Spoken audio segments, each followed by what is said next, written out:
दोस्तों, आज मैं आपको विक्रम बेताल की एक रोमांचक कहानी सुनाऊंगा जो बहुत ही मज़ेदार होने वाली है। तो वीडियो को एंड तक देखना और एंजॉय करना। तो चलिए स्टार्ट करते हैं। बहुत पुरानी बात है। धारा नगरी में गंधर्व सेन नाम के राजा राज करते थे। उनकी 4 रानियां और 6 लड़के थे। तो सबके सब बड़े ही बलवान और चतुर थे। संयोग से एक दिन राजा की मृत्यु हो गई और उनकी जगह उनका बड़ा बेटा संघ गद्दी पर बैठा। उसने कुछ ही दिन राज किया, लेकिन छोटे भाई विक्रम ने उसे मार डाला और स्वयं राजा बन बैठा। उसका राज्य दिनों दिन बढ़ता गया और वह सारे जम्बूद्वीप का राजा बन बैठा। एक दिन उसके मन में आया कि उसे शहर घूमना चाहिए और जिन देशों के नाम उसने सुने हैं उन्हें देखना चाहिए। सो वह गद्दी अपने छोटे भाई भृतहरि को सौंपकर योगी बन राज्य की सैर के लिए निकल पड़ा। उस नगर में एक ब्राह्मण तपस्या करता था। एक दिन देवता ने प्रसन्न होकर उसे एक फल दिया और कहा, इससे जो भी खाएगा वो अमर हो जाएगा। ब्राह्मण ने वह फल लाकर अपनी पत्नी को दिया और देवता की बात बता दी। ब्राह्मणी बोली, हम अमर होकर क्या करेंगे, हमेशा भीख ही मांगते रहेंगे। इससे तो मरना ही अच्छा है। तुम ये फल लेकर राजा को दे आओ और बदले में कुछ धन ले आओ। यह सुनकर ब्राह्मण फल लेकर राजा भृतहरि के पास गया और सारा हाल कह सुनाया।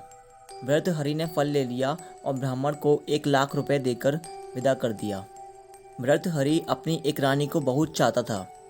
उसने महल में जाकर वह फल उसी को दे दिया। रानी की मित्रता शहर कोतवाल से थी। उसने वह फल कोतवाल को दे दिया। कोतवाल एक वैश्य के पास जाया करता था। वह उस फल को उस वैश्य को दे आया। वैश्य ने सोचा कि ये फल तो राजा को ही खाना चाहिए।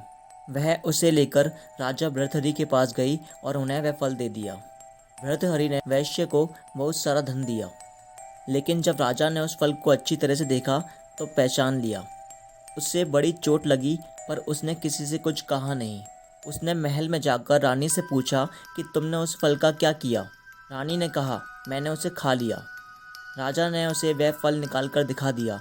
रानी घबरा गई और उसने सारी बात सच सच कह दी। भृतहरि ने पता लगाया तो उसे पूरी बात ठीक ठीक मालूम हो गई। वह बहुत दुखी हुआ।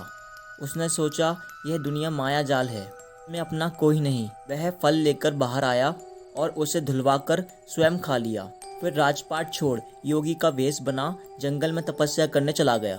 भृतहरि के जंगल में चले जाने से विक्रम की गद्दी सूनी हो गई। जब राजा इंद्र को यह समाचार मिला तो उन्होंने एक देव को धारा नगरी की रखवाली के लिए भेज दिया। वह रात दिन वहीं रहने लगा। भृतहरि के राजपाट छोड़कर वन में चले जाने की बात विक्रम को मालूम हुई तो वह लौटकर अपने देश में आया। आधी रात का समय था। जब वह नगर में घुसने लगा तो देव ने उसे रोका। राजा ने कहा, मैं विक्रम हूँ, यह मेरा राज है, तुम रोकने वाले कौन होते हो? देव बोला, मुझे राजा इंद्र ने इस नगरी की चौकसी के लिए भेजा है। तुम सच्चे राजा विक्रम हो तो आओ, पहले मुझसे लड़ो। दोनों में लड़ाई हुई और राजा ने जरा सी देर में देव को पछाड़ दिया। तब देव बोला, हे राजन, तुमने मुझे हरा दिया, मैं तुम्हें जीवन दान देता हूँ। इसके बाद देव ने कहा, राजन, एक नगर और एक नक्षत्र में तुम 3 आदमी पैदा हुए थे। तुमने राजा के घर में जन्म लिया, दूसरे ने तेली के घर और तीसरे ने कुम्हार के घर। तुम यहाँ का राज करते हो, तेली पाताल का राज करता है। कुम्हार ने योग साध कर तेली को मारकर शमशान में पिशाच बना सिरस के पेड़ से लटका दिया है। अब वह तुम्हें मारने की फिराक में है, उससे सावधान रहना। इतना कहकर देव चला गया और राजा महल में आ गए। राजा को वापस आया देख सबको बड़ी खुशी हुई। नगर में आनंद मनाया गया। राजा फिर से राज करने लगा। एक दिन की बात है कि शांतिशील नाम का एक योगी राजा के पास दरबार में आया और उसे एक फल देकर चला गया। राजा को आशंका हुई कि देव ने जिस आदमी को बताया था, कहीं यह वही तो नहीं है। यह सोच उसने फल नहीं खाया, भंडारी को दे दिया। योगी आता और राजा को एक फल दे जाता। संयोग से एक दिन राजा अपने अस्तबल देखने गया था। योगी वहीं पहुंचा और फल राजा के हाथ में दे दिया। राजा ने उसे उछाला तो वह हाथ से छूटकर धरती पर गिर पड़ा। उसी समय एक बंदर ने झपटकर उसे उठा लिया और तोड़ डाला। उसमें से एक लाल निकला, जिसकी चमक से सबकी आंखें चौंधिया गईं। राजा को बड़ा अचरज हुआ। उसने योगी से पूछा, आप यह लाल मुझे रोज क्यों दे जाते हो? योगी ने जवाब दिया, महाराज, राजा, गुरु, ज्योतिष, वैद्य और बेटी, इनके घर कभी खाली हाथ नहीं जाना चाहिए। राजा ने भंडारी को बुलाकर पीछे के सब फल मंगवाए। तुड़वाने पर सब में से एक एक लाल निकला। इतने लाल देखकर राजा को बड़ा हर्ष हुआ। उसने जौहरी को बुलवाकर उनका मूल्य पूछा। जौहरी बोला, महाराज, ये लाल इतने कीमती हैं कि इनका मोल करोड़ों रुपए में भी नहीं आंका जा सकता। एक एक लाल एक एक राज्य के बराबर है। यह सुनकर राजा योगी का हाथ पकड़कर गद्दी पर ले गया। बोला, योगी राज, आप सुनी हुई बुरी बातें दूसरों के सामने नहीं कही जाती। राजा उसे अकेले में ले गया। वहाँ जाकर योगी ने कहा, महाराज, बात यह है कि गोदावरी नदी के किनारे मशान में मैं एक मंत्र सिद्ध कर रहा हूँ। उसके सिद्ध हो जाने पर मेरा मनोरथ पूरा हो जाएगा और तुम एक रात मेरे पास रहोगे तो मंत्र सिद्ध हो जाएगा। एक दिन रात को तुम हथियार बांधकर अकेले मेरे पास आ जाना। राजा ने कहा, अच्छी बात है। इसके उपरांत योगी दिन और समय बताकर अपने मठ में चला गया। वह दिन आने पर राजा अकेला वहां पहुंचा। योगी ने उसे अपने पास बिठा लिया। थोड़ी देर बैठकर राजा ने पूछा, महाराज, मेरे लिए क्या आज्ञा है? योगी ने कहा, राजन, यहाँ से दक्षिण दिशा में 2 कोस की दूरी पर मशान में एक शिरस के पेड़ पर एक मुर्दा लटका है।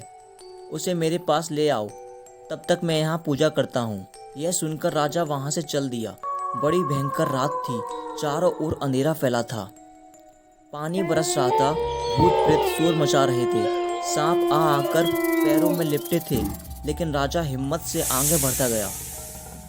जब वह मशान में पहुंचा तो देखता क्या है कि शेर दहाड़ रहे हैं, हाथी चिंगार रहे हैं, भूत प्रेत आदमियों को मार रहे हैं। राजा निडर होकर बेधड़क चलता गया और शिरस के पेड़ के पास पहुंच गया।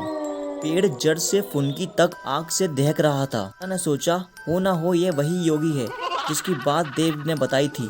पेड़ पर रस्सी से बंधा मुर्दा लटक रहा था। राजा पेड़ पर चढ़ गया और तलवार से रस्सी काट दी।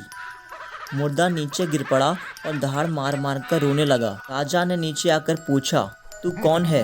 राजा का इतना कहना था कि मुर्दा खिलखिलाकर हंस पड़ा। राजा को बड़ा अचरज हुआ। तभी वह मुर्दा फिर पेड़ पर जा लटका। राजा फिर चढ़कर ऊपर गया और रस्सी काटी। मुर्दे को बगल में दबा वह नीचे ले आया और बोला, बता तू कौन? मुर्दा चुप रहा।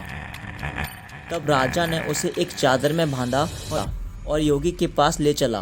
रास्ते में वह मुर्दा बोला, मैं बेताल हूँ, तू कौन है और मुझे कहाँ ले जा रहा है? राजा ने कहा, मेरा नाम विक्रम है, मैं धारा नगरी का राजा हूँ, मैं तुझे योगी के पास ले जा रहा हूँ। बेताल बोला, मैं एक शर्त पर चलूंगा, अगर तू रास्ते में बोलेगा मैं लौटकर पेड़ पर जा लटकूंगा। राजा ने उसकी बात मान ली। फिर बेताल बोला, पंडित, चतुर और ज्ञानी, इनके दिन अच्छी अच्छी बातों में बीतते हैं, जबकि मूर्खों के दिन कलह और नींद में। अच्छा होगा कि हमारी ये रहा भली बातों की चर्चा में बीत जाए। मैं तुम्हें एक कहानी सुनाता हूँ, ले सुन। फिर विक्रम और बेताल दोनों बात करते हुए अपनी राह पर आगे बढ़ने लगे और राजा विक्रम ने बेताल को योगी के पास पहुंचा दिया। दोस्तों, इसी के साथ ये कहानी यहाँ समाप्त होती है। तो मिलते हैं अगली इंटरेस्टिंग कहानी के साथ। मेरे साथ जुड़े रहिए और चैनल को सब्सक्राइब कीजिए।